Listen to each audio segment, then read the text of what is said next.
ஒரு மனிதர் நம்ம கிட்ட நெருக்கமா வர்றது ஒரு பெரிய விஷயமே இல்லைங்க. ஆனா நெருக்கமா வந்த பிறகு அந்த மனிதர் திடீர்னு நம்மளை விட்டு விலக ஆரம்பிக்கிறதாங்க நம்மள ரொம்பவும் யோசிக்க வைக்கும். நேற்று வரை சாப்பிட்டீங்களா? என்னங்க பண்றீங்க?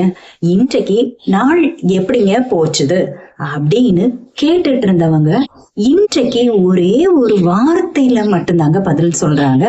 நேற்று வரை நம்மிடம் தன்னுடைய வாழ்க்கையில் நடந்த எல்லா விஷயங்களையும் பகிர்ந்துகிட்டவர் இன்றைக்கு ஒரே ஒரு வார்த்தையில பிஸியா இருக்கிறேன் அப்படின்னு சொல்லி முடிச்சுக்கிறாங்க. இப்போ நம்முடைய மனசுல ஒரே ஒரு கேள்விதாங்க வரும். நேற்று வரை இருந்த அந்த மனிதர் எங்கே போனார்? இன்னும் ஒரு மோசமான விஷயம் என்ன தெரியுமா? அந்த மனிதர் மாறிட்டாரா அல்லது நாம் தான் அவரை வேறு விதமா புரிஞ்சுக்கிட்டோமா அப்படிங்கிறது தான். இதனால தாங்க சில உறவுகளில் பிரிவு வருவதற்கு முன்பே குழப்பம் வந்துடுது. ஒரு சின்ன குட்டி கதை. ஒரு ஊர்ல ஒரு தேநீர் கடை இருந்தது. அந்த கடைக்காரரிடம் தினமும் ஒரு மனிதர் வந்து தேநீர் குடிச்சுக்கிட்டே போவார். ஒரு நாள் அவர் வந்த போது அந்த கடைக்காரர் அவரிடம் ரொம்ப நல்லா பேசினார். இரண்டாவது நாள், சார் வழக்கம் போல டீயா அப்படின்னு கேட்டார். மூன்றாவது நாள் அவர் வருவதற்குள் டீ போட்டு தயாரா வச்சிருந்தார். நான்காவது நாள் அவருக்கு சர்க்கரை எவ்வளவு வேண்டும் அப்படிங்கிறது கூட அந்த கடைக்காரருக்கு ரொம்ப நல்லா தெரிஞ்சிருந்தது. சில நாட்களில் அந்த மனிதருக்கு அந்த கடை மிகவும் நெருக்கமான ஒன்றா மாறிடுச்சு. ஒரு நாள் அந்த கடைக்கு அந்த மனிதர் வந்து பார்த்தார். ஆனா கடை மூடி இருந்தது. அடுத்த நாளும் வந்து பார்த்தார். அடுத்த நாளும் ஓடி இருந்தது. இப்படி 3 நாட்கள் ஓடி போனது. நேற்று வரைக்கும் நன்றாக இருந்தாரே, இப்பொழுது ஏன் கடையா மூடிட்டா அப்படின்னு புரியாமல் குழம்பினார். பிறகு தாங்க அவருக்கு தெரிய வந்தது, கடைக்காரருக்கு வீட்டில் அவசரமான பிரச்சனை அப்படிங்கிறது. அதனால தான் அவர் குறித்த நேரத்தில் கடையை திறக்க முடியவில்லை அப்படிங்கிறத. இங்கதாங்க ஒரு முக்கியமான விஷயம் இருக்கு. நமக்கு தெரிந்தது ஒரு மனிதருடைய நடத்தை மட்டுமே. ஆனா அவருக்குள் நடப்பது நமக்கு தெரியாது. உறவுகளிலும் இதுதாங்க நடக்குது. உயிருக்கு உயிரா பழகின ஒருத்தர் திடீர்னு விலகி நிற்கும் போது நம்ம மனசுக்குள்ள வரும் குழப்பங்களுக்கான சைக்காலஜி என்ன அப்படிங்கறத தாங்க பார்க்க போறோம். அதனால கடைசி வரைக்கும் எதையும் மிஸ் பண்ணாம பாருங்க. வணக்கம் நட்புகளே, வெல்கம் டு கதை பாக்ஸ் தமிழ் சைக்காலஜி. ஒருவர் திடீர்னு மாறும்போது நாம் உடனே ஒரு கதைய கட்டிடுறோம். அவருக்கு என்ன பிடிக்கல, அல்லது வேறு யாரையாவது சந்தித்து விட்டாரோ, அல்லது நான் ஏதோ தவறு பண்ணிட்டனோ, நான் அதிகமா நெருங்கி போயிட்டேன் அப்படின்னு நினைக்கிறேன் அப்படின்னு நாம நினைச்சுக்கிறோம். ஆனா இந்த நான்கில் ஏதாவது ஒன்று உண்மையா இருக்கணும் அப்படிங்கிற அவசியமே இல்லைங்க. அதனால தாங்க காதலில் ஒரு பெரிய தவறே நடக்குது. நாம் உண்மைய பார்க்காமல் நம்முடைய பயத்தை வைத்து அர்த்தம் கண்டுபிடிக்க ஆரம்பிக்கிறோம். ஒருவருடன் பழகும் போது ஆரம்பத்தில் எல்லாமே அழகா இருப்பது போல தெரியும். அவருடைய நல்ல பக்கங்கள் மட்டும்தாங்க நமக்கு தெரியும். நம்முடைய நல்ல பக்கங்களை தாங்க நாமும் அவங்களுக்கு காட்டுவோம். அதனால தான் இருவருக்கும் ஒரு இனிமையான உலகம் உருவாகிறது. ஆனா கொஞ்ச காலம் கழித்து அந்த உறவு உண்மையான வாழ்க்கைக்குள் வர ஆரம்பிக்கும். அப்பொழுதுதாங்க அவருடைய வாழ்க்கை எந்த மாதிரி, அவருடைய எதிர்பார்ப்புகள் தான் என்ன, என்னுடைய வாழ்க்கைக்கு இவர் பொருந்தி வருவாரா, நான் நினைத்த மனிதர் இவர்தானா என்ற கேள்விகள் நம்முள் வர ஆரம்பிக்கும். அதாவது கனவில் பார்த்த மனிதரும் நிஜத்தில் இருக்கும் இந்த மனிதரும் ஒரே மாதிரி இருக்காங்களா என்பது தெரிய ஆரம்பிக்கும். இதுதாங்க சில உறவுகளுக்கு மிகப்பெரிய திருப்பு முனையா அமையும். தொலைவில் இருக்கும் போது ஒருவரை நம்முடைய மனம் அழகா வர்ணிக்கும். நெருக்கமாக வந்த பிறகு அவருடைய உண்மையான குணங்கள் தெரியும். அப்பொழுதுதான் சிலருக்கு தங்களுடைய மனதில் இருந்த எதிர்பார்ப்புக்கும் நிஜத்துக்கும் இடையேயான வித்தியாசம் தெரிய ஆரம்பிக்கும். அந்த வித்தியாசத்தை எல்லோராலும் சமாளிக்க முடியாது. சிலர் பேசிக்கொண்டு புரிஞ்சு கொள்றாங்க, சிலர் கொஞ்சம் நேரம் எடுத்துக்கிறாங்க, சிலர் மெதுவா மெதுவா பிரிய ஆரம்பிக்கிறாங்க. இதில் யாரும் முழுமையா நல்லவர் கெட்டவர் என்று சொல்லவே முடியாதுங்க. ஏன்னா மனித மனம் கணக்கு புத்தகம் மாதிரி இல்லைங்க. நேற்று பிடித்திருந்தது, இன்று பிடிக்கல என்று ஒரு வரியில் காரணம் எழுதவே முடியாதுங்க. மனிதருடைய உணர்ச்சிகள் எப்பொழுதும் மாறிட்டே தாங்க இருக்கும். அதனால தான் அவர் மாறிட்டாரு அப்படின்னு நினைக்கிறதுக்கு முன்னாடி அவருக்குள் என்ன மாறி இருக்கலாம் என்று கேட்பதுதாங்க புத்திசாலித்தனம். ஒரு சம்பவம், ஒரு ஆணும் பெண்ணும் தினமும் பேசிக்கிட்டே இருந்தாங்க. ஒரு நாள் அந்த பெண் அந்த ஆணிடம் என்ன தெரியுமா கேட்டா, நீங்க என்ன எப்படி பார்க்கறீங்க அப்படின்னு ரொம்ப கேஷுவலா சிரிச்சுக்கிட்டே கேட்டா. அவன் என்ன சொன்னான் தெரியுமா, நீங்க ரொம்பவும் நல்லவங்க அப்படின்னு சொன்னான். அவ விடல, மீண்டும் கேட்டா, அவ்வளவுதானா அப்படின்னு. உடனே அவன் அமைதியாயிட்டான். அந்த அமைதியே அவளுக்கு பதிலா அமைந்தது. அவள் மனதில் இருந்த அந்த கேள்விக்கு அவனிடம் பதில் இல்லை அப்படிங்கிறத அவ புரிஞ்சுக்கிட்டா. அவன் அவளை வெறுக்கல, அவளிடம் அவனுக்கு அன்பு இருந்தது. ஆனா அன்பு இருந்தாலே உறவு உருவாயிரும் அப்படின்னு நினைக்கிறது தாங்க தப்பு. ஒருவரை நமக்கு பிடிக்கலாம், அவருடன் பேசவும் பிடிக்கலாம், அவருடன் நேரம் செலவிடவும் நமக்கு பிடிக்கலாம், அவரை இழந்துடக்கூடாது அப்படின்னு கூட நாம நினைப்போம். ஆனா அதே நேரத்தில் ஒரு முழுமையான உறவுக்கு தேவையான மன தயாரிப்பு அவங்க கிட்ட இல்லாம இருக்கலாம். அதனால தான் சில நேரங்களில் நமக்கு கிடைக்கும் சிக்னல்ஸ் ஒன்றுக்கொன்று முரண்படுவது போல தெரியும். நாமெல்லாம் பொதுவா என்ன நினைப்போம் தெரியுமா, அன்பு இருந்தா ஏன் விலகுறாங்க அப்படின்னு. ஆனா இந்த கேள்வி அப்படி இல்லைங்க. அந்த அன்பை ஒரு உறவாக மாற்றக்கூடிய திறன் அவங்க கிட்ட இல்லாம இருக்கலாம்.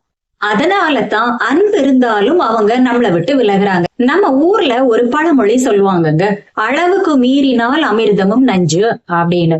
இது காதலுக்கும் ரொம்பவே பொருந்துங்க. ஒருவரை நமக்கு பிடிச்ச உடனே அவரை பற்றிய ஒவ்வொரு விஷயத்தையும் நாம தெரிந்து கொள்ளணும்.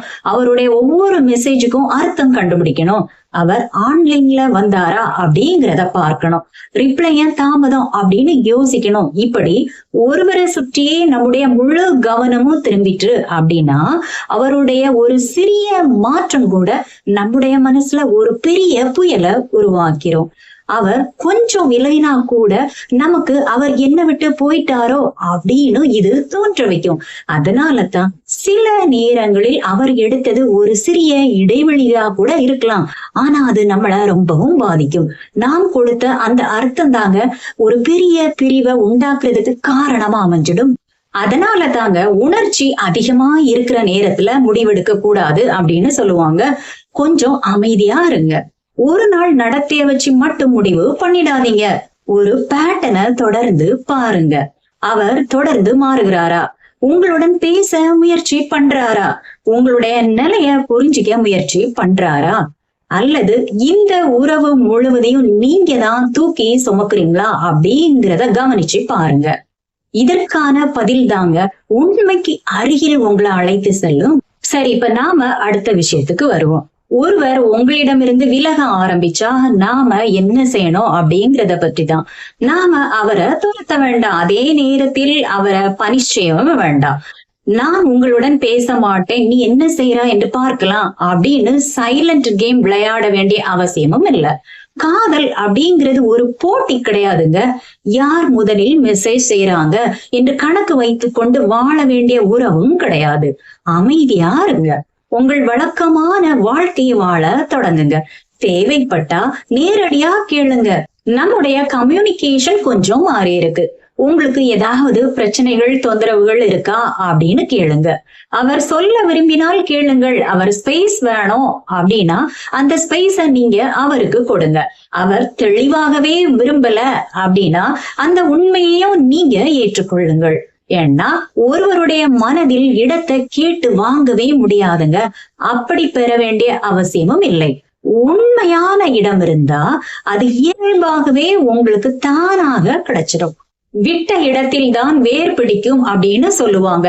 சில நேரங்களில் ஒரு உறவுக்கு கொஞ்சம் இடம் கொடுத்தால்தான் அது என்னவென்று புரியும். நீங்கள் எப்பொழுதும் பிடித்து கொண்டே இருந்தால் அந்த மனிதர் உங்களுடன் இருப்பதற்காக இருக்கிறாரா அல்லது நீங்கள் விடாமல் பிடித்திருப்பதால் மட்டும்தான் இருக்கிறாரா அப்படிங்கிறதே நமக்கு தெரியாது. அதனால நீங்க கொஞ்சம் பின்வாங்கி உங்க வாழ்க்கையை வாழ ஆரம்பித்தால் அந்த ஒரு விஷயம் உங்களுக்கு தெளிவாகும். உறவை இருவரும் சேர்ந்து நடத்துகிறீர்களா அல்லது ஒருவர் மட்டும்தான் அதை நடத்தி கொண்டே இருக்கிறாரா அப்படிங்கிற உண்மை உங்களுக்கு தெரிய வரும். இன்னொரு ஆழமான விஷயம் என்ன தெரியுமா? சில நேரங்களில் நாம் ஒருவரை இழந்துட்டோம் அப்படின்னு வருந்துறதே இல்லைங்க. அவருடன் இருந்தபோது நம்மால் கற்பனை செய்யப்பட்ட எதிர்காலத்தை இழந்ததற்காக தாங்க நாம ரொம்பவும் வருந்துறோம். அதாவது அவருடன் இப்படி இருப்போம், அப்படி வாழலாம், ஒரு நாள் எல்லாம் சரியாயிடும், அவர் என்னை புரிந்து கொள்வார், நம்முடைய உறவு அழகானதாக மாறும் என்று மனசுல ஒரு எதிர்காலத்தை உருவாக்கி வச்சிருப்போம். அந்த எதிர்காலம் உடைஞ்சதும் நமக்கு அந்த மனிதரை விட நம்முடைய கனவு தாங்க அதிகமா வலிக்கும். இதுதான் பலருக்கும் புரியாமல் போகுது.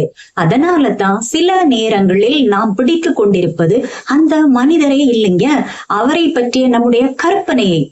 இந்த வித்தியாசத்தை புரிந்து கொண்ட நாளிலிருந்து காதலில் நாம் முதிர்ச்சி அடைஞ்சிட்டோம் அப்படிங்கிறத நாம புரிஞ்சுக்கலாம். சில உறவுகள் நமக்கு கிடைப்பதற்காக வருவதில்லை, நமக்கு ஒரு உண்மையை கற்றுக் கொடுப்பதற்காக மட்டும்தாங்க வரும். யார் நம்மை விரும்புகிறார்கள் என்பதை விட யார் நம்மை தெளிவாக மதிக்கிறார்கள் என்பதை புரிந்து கொள்ள, யார் நம்முடன் பேசுகிறார்கள் என்பதை விட யார் நம்முடன் நின்று கொள்கிறார்கள் என்பதை புரிந்து கொள்ள, யார் நம்மை தேடுகிறார்கள் என்பதை விட யார் நம்மை தேர்வு செய்கிறார்கள் என்பதை புரிந்து கொள்ள. நேற்று வரை உங்களிடம் நெருக்கமாக இருந்த ஒருவர் இன்று திடீரென விலகினா உடனே கண்ணாடி முன்ன நின்னு என்கிட்ட என்ன குறை அப்படின்னு கேட்காதீங்க.